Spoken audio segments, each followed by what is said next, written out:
Hi there and welcome, and thank you for learning about SchoolsPLP. This video is specific for the Lincoln content in the elementary grades. Anywhere from pre-K to 5th grade, the lesson structure and the course resources will be the same. For this video, I'm going to log in as a student and show you what language arts 2nd grade is like, as well as the course resources that are available. So I'm at demo.schoolsplp.com. You would log into your school's website, which would be the schoolname.schoolsplp.com. Again, this is a sample student that I'm logging in. This would be the student page that the student would access to look at the courses they've been assigned. The data is here. We have tabs like the report card, the daily activity. The daily activity will show you a time date stamp of all of the sessions that the student has logged in. And we have a latest activity feed over here on the right. The message center is a communication center from the teaching staff or admin and the student.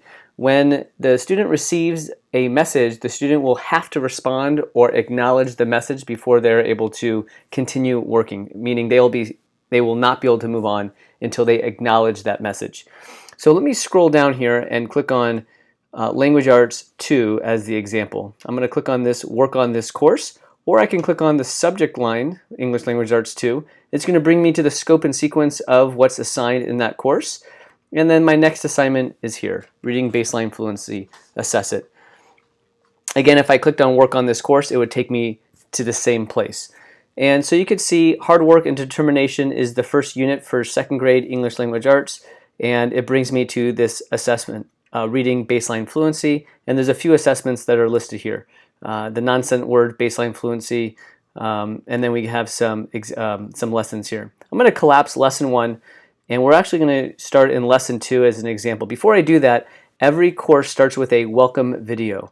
And so let me click on this welcome video for Language Arts 2. It's a watch it. It's a learning object, one of the types of learning objects that we use to build the curriculum. And when I scroll down here, we have the video here, and I will play it.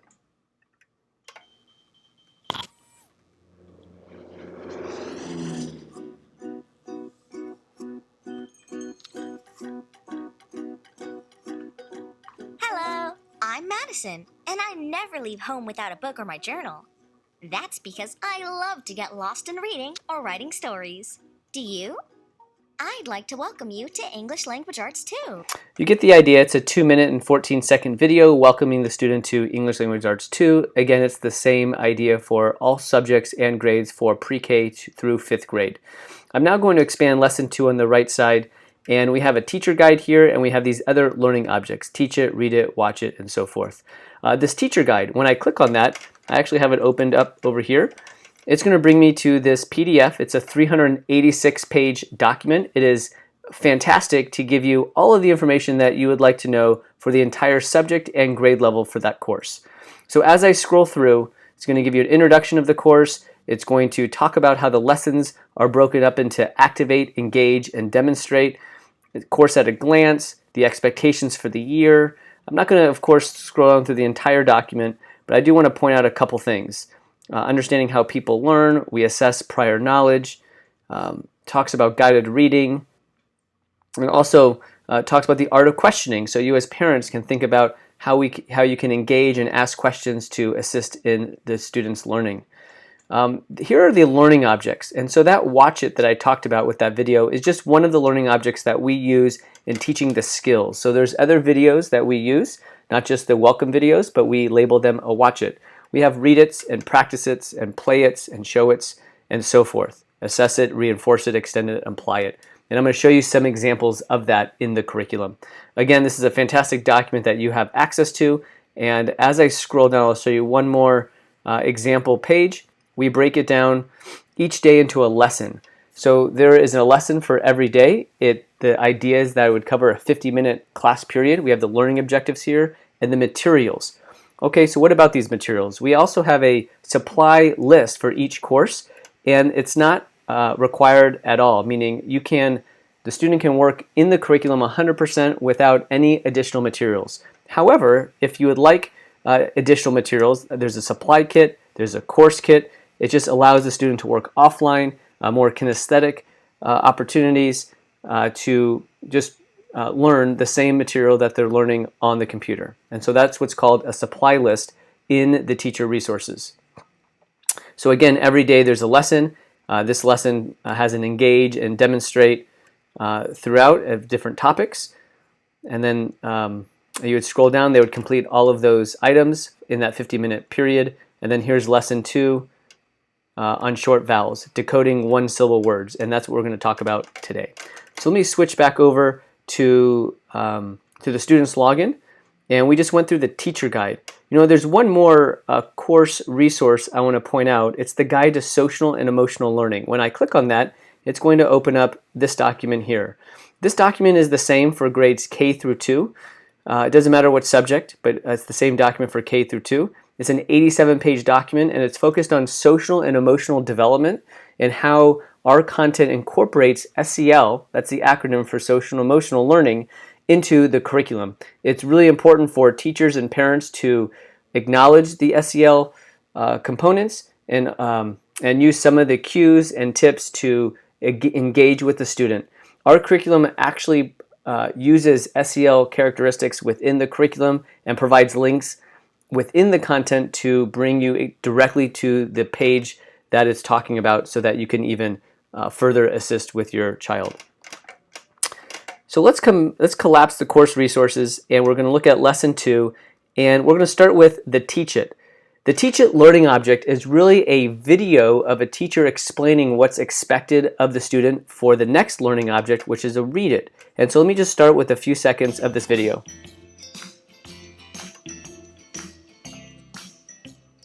Hello, today's lesson is about short vowels. You will decode one-syllable words with short vowels. Okay, so this is a 5.5-minute video, and you can see the objective there. So when I click on the Read It section, you will see that it will be identical to what you just saw in that video. The objective, you will decode one-syllable words, and then you have the Did You Know. So the student would scroll through this page, reading the text, or we have this translation toolbar that pops out. If I select this hand, it will read all of the text. I can highlight parts of it and have it read.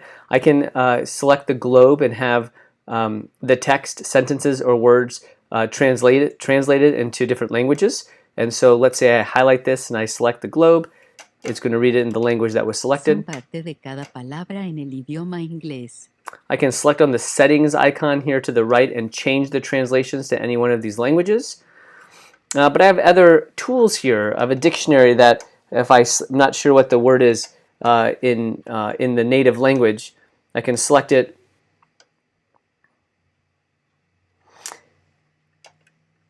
And I have a dictionary here. So if I select a word, I'm not sure what it means, and I select the dictionary, I can read it to myself. I can have it read, or I can then look at the definition of it.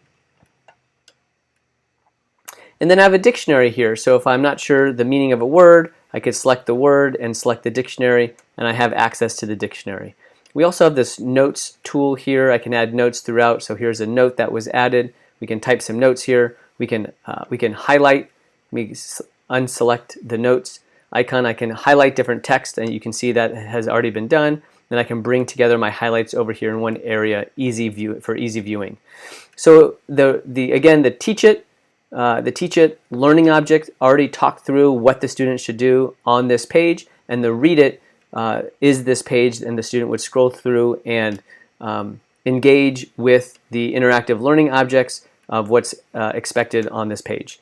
I'm now going to scroll over here to the right and select the next learning object, which is the Watch It. So this is a video that's going to teach and reinforce what was taught on the Read It. Let me just play this for a few seconds.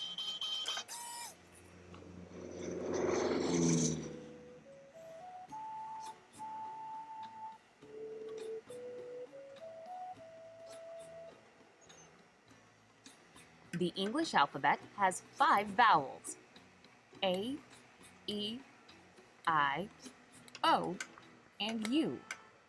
All of these letters can... So this is a 4.5-minute video. It's an instructional video teaching the student about the concept that they learned in the Read It section.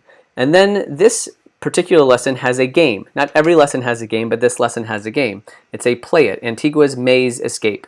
So let's click on this learning object and see what this game looks like. This game is reinforcing what the student just learned. Hi there! I'm Antigua Obobo, and I'm the archaeologist here in Midlandia. I love to discover things from the past in order to learn about earlier civilizations. I'm currently going to search the ink caves for artifacts. Will you help me out? So you get the idea. I'm just going to click through. I can select my vehicle and the color, whatever I would like. I'm going to select OK. Which of the following words contains the short I sound? Bell, bridge, clock. Oops, try again. Bridge. That's right! Okay, so you get the idea. I'm going to now move to the next learning object, which is the practice. This learning object is an interactive activity asking the student to participate, to practice what they just learned. I'm going to click play. All words must have at least one vowel sound. The letters A, E. So you get the idea. This is one of 17 pages. They're going to select next. They're going to learn some information and be reinforced of what they've learned. And then as they're presented that information, they're then asked questions in this interactive object. Right, you get the idea there. I'm going to move on to the next learning object. It's a show it. These show its include the answer key. The idea is that the student will demonstrate their knowledge. They're not necessarily assessed here. They're just going to demonstrate their knowledge of what they've learned. So I'm going to decode one-syllable words. Here's a worksheet or a flashcard that's here, and as I scroll down and finish that, I'm now going to complete this worksheet. I can either download this worksheet, or I can just view it here, and then I can submit my answers down below. I can also complete this worksheet offline, and maybe I don't want to submit my answers. It doesn't have to be graded, and so that's some communication that goes back and forth with you and the teacher. Last thing I want to show you, I'm going to log out here, is the parent login. Again, I'm here on the login screen. You log in as a student, but there's this checkbox, log in as parent. When I select that, there's a couple things that are missing. I'm not able to work on this course. That link is missing, and the message center is also missing. What it allows me to do as a parent or an observer is to click around anywhere on this account and not worry about accidentally taking a quiz or even having my time on task being tracked, meaning when I click on the daily activity, it's not going to track a login session when I'm logged in as a parent. So I can click on the report card and see all the information, the courses the student has been assigned to and where they're at, and then I can feel free to click around all these different groups of activities that have been assigned and just to see what's going on. I hope this has been helpful. Thank you for listening.